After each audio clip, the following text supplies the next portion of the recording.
ମୁଁ ଲିପୁନ ମୋର ଆପଣ ସମସ୍ତଙ୍କୁ ନମସ୍କାର। ମୁଁ ଆପଣଙ୍କୁ ସ୍ୱାଗତ ଜଣାଉଛି।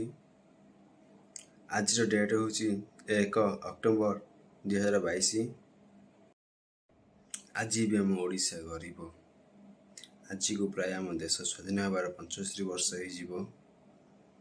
ଆଜି ବି ମଧ୍ୟ ଆମ ଓଡ଼ିଶାର ଯୁବପିଢ଼ି ବାହାରକୁ ଯାଉଛନ୍ତି ରୋଜଗାର କରିବା ପାଇଁ, କିନ୍ତୁ ସେମାନେ ଅସୁବିଧାର ସମ୍ମୁଖୀନ ହେଉଛନ୍ତି। ଆଜି ବି ମଧ୍ୟ ଆମ ଓଡ଼ିଶା ଗରିବ। ଆମ ଓଡ଼ିଶାରେ ବେକାରୀ ସମସ୍ୟା ଲାଗି ରହିଛି। ଆମ ଓଡ଼ିଶାର ଯୁବପିଢ଼ିମାନେ ପାଠ ପଢ଼ିକି ଶିକ୍ଷିତ ହେଇକି ମଧ୍ୟ ସେମାନେ ବେକାରୀ ହୋଇକି ବୁଲିଥାଉଛନ୍ତି। ସେମାନଙ୍କ ପାଇଁ ରୋଜଗାର କିଛି ବି ନାହିଁ। ଗୋଟେ ପିଲା ତା ସ୍ୱପ୍ନ ଦେଖିକି ତା ଗୋଲ୍ ନେଇକି ସେ ପାଠ ପଢ଼ୁଛି, ଭଲ ପଢ଼ୁଛି, ଭଲ ଡିଭିଜନ୍ ରଖୁଛି।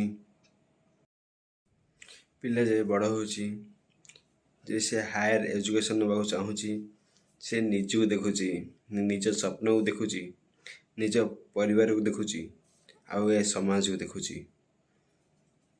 ସେ ନିଜକୁ ପଚାରୁଛି, ମୁଁ ମୋ ସ୍ୱପ୍ନ ଜାଗାରେ ପହଞ୍ଚି ପାରିବି ତ?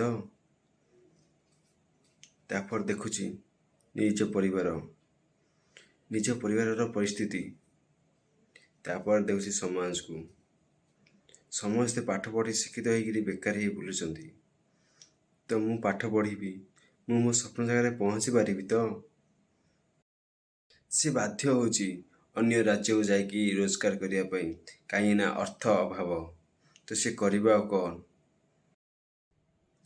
ଛୋଟବେଳୁ ମୁଁ ଦେଖି ଆସୁଛି, 20-22 ବର୍ଷ ହେଲା ଆମ ଓଡ଼ିଶାରେ ବିଜେଡ଼ି ଶାସନ କରି ଆସୁଛି। ବିଜେଡ଼ି ଆମ ଓଡ଼ିଶା ପାଇଁ କରିଛି କ'ଣ? 20 ବର୍ଷ ହେଲା ଶାସନ କରି ଆସୁଛି। ଯେଉଁ ଭାଇମାନେ ଆମ ଓଡ଼ିଶା ଛାଡ଼ିକି ଯାଇକି ବାହାର ରାଜ୍ୟରେ ରହୁଛନ୍ତି, ସେମାନଙ୍କୁ ମୋର ଧନ୍ୟବାଦ। କାହିଁକିନା ସେମାନଙ୍କ ପାଇଁ ବୋଲି ଆମ ଓଡ଼ିଶା ଏତିକି ଉନ୍ନତି ହେଇଛି ବା ଯାହା ବିକାଶ କରିଛି ସେମାନଙ୍କ ପାଇଁ। ଆମ ଓଡ଼ିଶାରେ ରହିକି ଯେଉଁମାନେ ରୋଜଗାର କରୁଛନ୍ତି, କେବଳ ସେମାନଙ୍କ ପାଇଁ ହିଁ ଓଡ଼ିଶାର ଲୋକମାନେ ରୋଜଗାର କରୁଛନ୍ତି ଓଡ଼ିଶାରେ ରହିକି। ଆଜି ମୁଁ ଏତିକି କହିକି ରହୁଛି। ନମସ୍କାର। ଯଦି ଭିଡ଼ିଓଟା ଭଲ ଲାଗିଛି, like and share and subscribe କରନ୍ତୁ, ଆଉ ମୋତେ ସପୋର୍ଟ କରନ୍ତୁ।